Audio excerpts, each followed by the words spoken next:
Like Fur's parents said, prepare to be underwhelmed. I'm gonna make fun of him first because he stole my entire bit. Not the words, just the way they were said. Screw you. Fur, I once heard that laughter is the best medicine, and obviously so have you. But have you tried penicillin? Iggy, thank you so much for the introduction. Iggy's an amazing person. He's a master gamer. He's a master mathematician.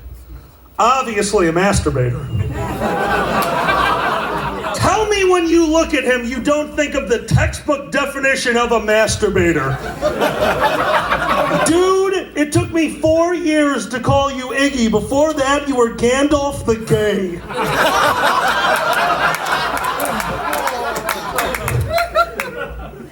Chris? Yeah. Every time we speak, I am more confused as to how you are alive. Every story is more horrific than the next. After we finished the Drag It So panel, I was walking behind Chris and Xander down the hallway. Chris said to Xander, "Hey, do you think my stories are relatable?"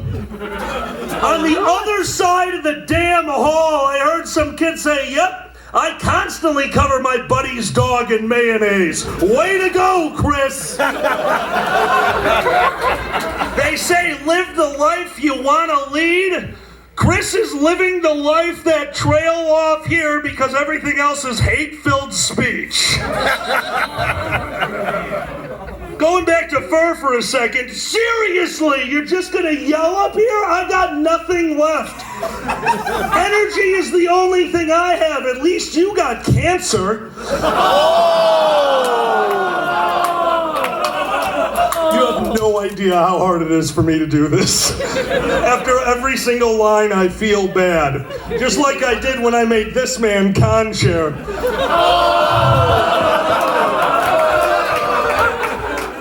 But you need to understand something. There's a reason that he's con chair. This man over here always had an answer to every question I ever had. It was unbelievable. It was almost like magic. Dragger, for the first 4 years of our friendship, I thought you were a bleached 8-ball.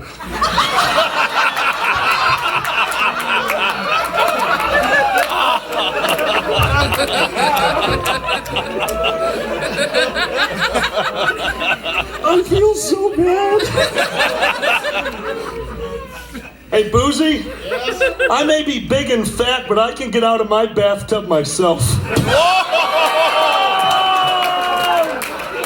Also, I called Iggy a master mathematician, but obviously that role goes to QM. You seem to know something about leverage. I once heard somebody say that QM is riding on Boozy's coattails and nothing could be farther from the truth. QM, if you were riding on Boozy's coattails, no one would ever see you. Did I horribly insult everyone except for Xander? Alright, turn that over. Oh, I'm so sorry. Xander, you are a giant blue dragon. I'm finally living out my childhood dream. I'm dating my acid trip.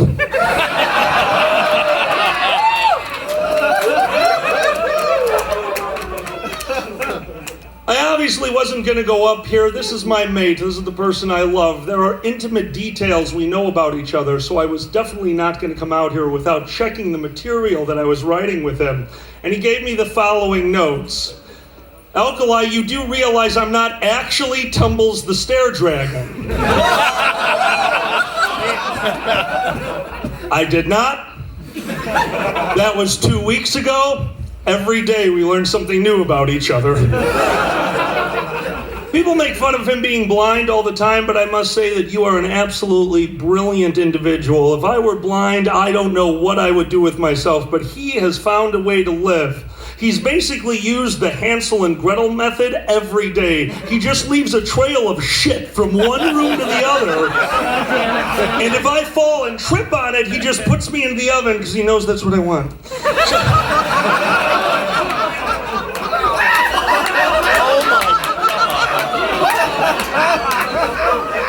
Way too many of you got where I was going. I feel bad. A lot of people up here are making fun of Xander's weed habit, and I must say that that is my fault. It's not my fault because I was the one who introduced him to weed. It's my fault because I'm not as into bondage as I should be. And the first time I gave him an edible, I should have tied you to the goddamn couch! You don't do edibles. Allow me to educate you for just a moment. Edibles have a activation time of about 30 minutes. He has an attention span of that sentence.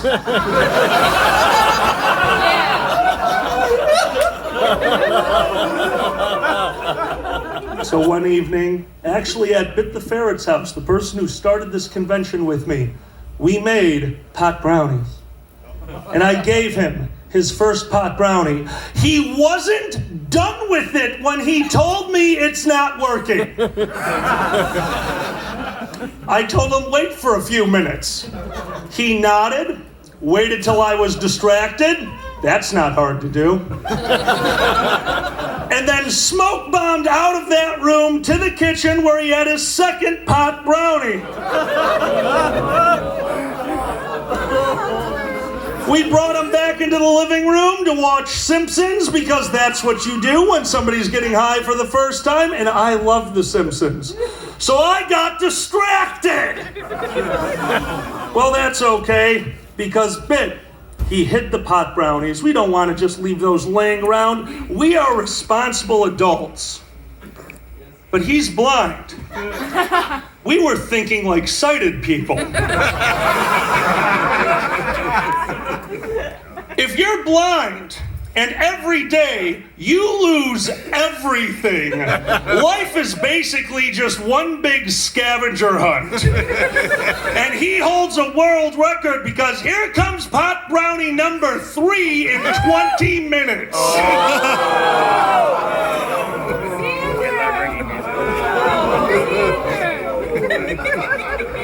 We sat him back down on the couch. And during the time that all of this activated, we set up one of my all-time favorite games. We set up Artemis. Artemis is a spaceship bridge simulator that you could actually play right now in the basement of First Squared. Xander was the weapons marshal. Oh no. He shot 4 space stations, fell asleep once, and peed a little bit on the keyboard. And I wouldn't tell that story because he made an ass out of himself, because that's not the important part. That's not the part about Xander that I want you all to know. The part I want you to know is the moment we were done with that game. When he looked at me, shyly, stood up, held me in his arms, and whispered softly into my ear, "Can I have another pot brownie?"